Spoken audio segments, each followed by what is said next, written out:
Hi everyone, welcome to our Wednesday encouragement. It's great to have you with us today. Let me ask you, how old were you when you started working your first job of some sort? Think about that and we'll come back to it in just a moment. But before we get to it, I want to take a moment and remind you of a few things going on at Cherry Avenue Christian Church. First, I want to thank everyone who helped with the Family Water Fun event this past Sunday. All the kids had a great time and we could not have done it without all of our volunteers. And so we want to thank you, those of you who helped with that. Now, we're scheduled to have our prayer luncheon today, September 1st, but I'm going to be participating in a family funeral today, so we're postponing that to next Wednesday, September 8th. It's still going to be at noon in the fellowship hall. We'll have lunch, spend a dedicated time of prayer for our country, our community, and our church. We'll wrap up about 12:45 so that you'll have time to get back to work. So please make plans to join us next Wednesday at noon. On September 12th, we're going to have our fellowship lunch. It'll be right after the worship service in the Family Life Center, so please bring your favorite dish and enjoy the fellowship. Sunday, September 12th, right after the worship service. Ladies, if you haven't already signed up for the Fall Ladies Retreat at Blessings Lodge, there's still time.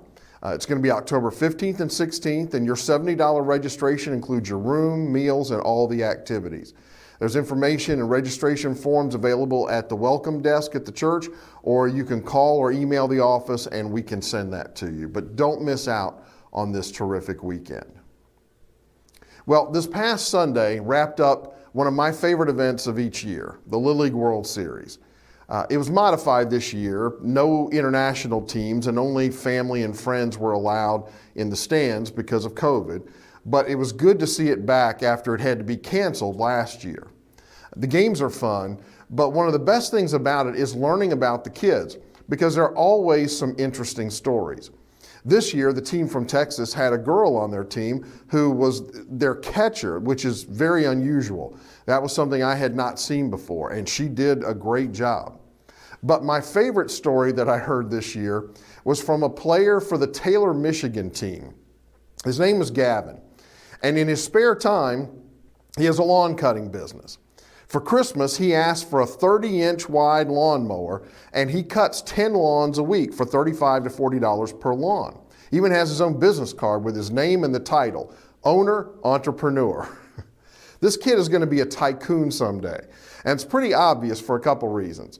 One, he has a strong work ethic in a time when that seems to be a waning quality, unfortunately. 10 lawns a week is a good amount for a 12-year-old kid. And he not only mows, but he trims as well. I like that. My first job was delivering papers when I was 12. And my brother and I would take care to put the paper wherever the customer wanted it. And we'd shovel the older customers' snow for free in the winter. So I admire his work ethic. But the other reason I know he's a magnate in the making is his business savvy. Since All-Star started in baseball, he's been away, and his grandfather's been taking care of his lawns for him. Gavin told him he'd pay him for mowing his lawns while he was gone. Well, when Grandpa got to the Little League World Series, the sideline reporter mentioned that Gavin said he makes $35 to $40 per lawn. And Grandpa said, he offered me $20 per lawn. He'd work me like a rented mule. Now that's a smart kid. That's an entrepreneur. That's a kid who's going to be investing in real estate, making the initial down payments from money he saved mowing lawns as a kid. It is good to see that kind of work ethic in a young person. Proverbs 12:24 says, diligent hands will rule, but laziness ends in forced labor. In the New Testament, the church at Thessalonica apparently had a problem with some members who weren't working and spent their free time stirring up trouble. You may have heard someone say idle hands are the devil's workshop. Well, it's not scripture, regardless of what the Living Bible says, but there's truth to it. When we're not being productive, we tend to be destructive, often sticking our nose in places it doesn't belong and causing problems. The church at Thessalonica was seeing division because some people weren't spending their time working, they were spending it causing problems.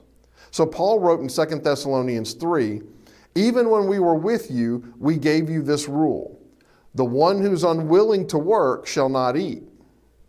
Paul knew that a strong work ethic was so important, not only for purposes of getting the needed work done, but because of the negative things we tend to do when we have too much idle time on our hands. So he said, if you're able to work and you refuse, you can go hungry. You don't have the right to demand others provide you, with your food and whatever because you choose to be lazy. Unity in the church is too important to have it be threatened by people's laziness. So I appreciate young Gavin's work ethic and his hustle. I'll probably end up staying at a hotel he owns one day while I'm on vacation. As for Grandpa's pay, well, that's something they're going to have to work out. But it might be good for him to remember Leviticus 19:32 and 1 Timothy 5:18. Show respect to the elderly and honor older people. In this way you show respect for your God. Never muzzle an ox or a rented mule when it's threshing grain. The worker deserves his pay. It might cost him a few bucks, but keeping Grandpa happy, that's priceless.